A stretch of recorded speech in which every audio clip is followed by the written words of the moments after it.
കലാഭവൻ നവാസിന്റെ മരണത്തെക്കുറിച്ച് പരാമർശം നടത്തിയ നടൻ ആസിഫ് അലിക്കെതിരെ വ്യാപക വിമർശനം. ചോറ്റാനിക്കരയിലെ ഹോട്ടലിൽ വെച്ച് വെള്ളിയാഴ്ച രാത്രിയാണ് കലാഭവൻ നവാസ് മരണപ്പെട്ടത്. രാത്രി 8 മണിയോടെ ഹൃദയാഘാതം ഉണ്ടാവുകയായിരുന്നു. സിനിമാ ലോകവും ആരാധകരും നവാസിന്റെ വിയോഗത്തിന്റെ ഞെട്ടലിലാണ്. ഇതിനിടെയാണ് ആസിഫിന്റെ പരാമർശം. ഒരു പരിപാടിയിൽ ഇതിനെക്കുറിച്ച് സംസാരിക്കുന്ന വീഡിയോയും പുറത്തു വന്നിട്ടുണ്ട്. ജീവിതത്തിൽ എന്ത് സംഭവിക്കുമെന്ന് നിശ്ചയിക്കാൻ ആർക്കും സാധിക്കില്ലെന്നും അതിനാൽ ഉള്ള സമയം നല്ലപോലെ ജീവിക്കണമെന്നുമാണ് ആസിഫ് പറയുന്നത്. ഈ ഒരു അവസരത്തിൽ പറയാൻ പാടുണ്ടോ എന്നറിയില്ല. ഞങ്ങളുടെയൊക്കെ സഹപ്രവർത്തകനും പ്രിയപ്പെട്ടവനുമായിരുന്ന കലാഭവൻ നവാസിക ഇന്നലെ രാത്രി മരണപ്പെട്ടു. വളരെ ഷോക്കിംഗ് ആയിരുന്നു.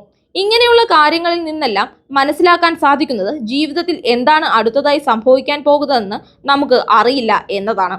കഴിഞ്ഞ കുറെ ദിവസങ്ങൾ ഞങ്ങൾ ഒരുമിച്ചായിരുന്നു ലൊക്കേഷനിൽ ഉണ്ടായിരുന്നത്. യാത്ര പറഞ്ഞ് പോകുമ്പോൾ അറിഞ്ഞില്ല ഇനി അദ്ദേഹത്തിനെ കാണില്ലെന്ന്.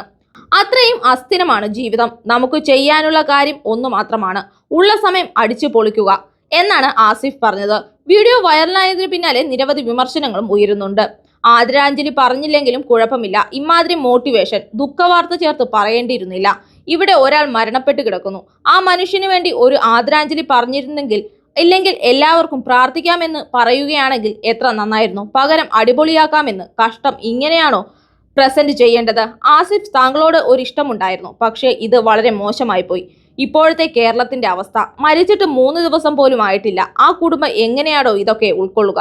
സഹപ്രവർത്തകൻ മരണപ്പെട്ട് കിടക്കുന്നു. ഞാൻ വിചാരിച്ചു നവാസിനു വേണ്ടി പ്രാർത്ഥിക്കാനാ പറയുകയെന്ന്. പിന്നെ അടിച്ചു പൊളിക്കാം എന്നാണ് അദ്ദേഹം പറഞ്ഞത്. ഇങ്ങനെ പോകുന്നു നിരവധി കമന്റുകൾ.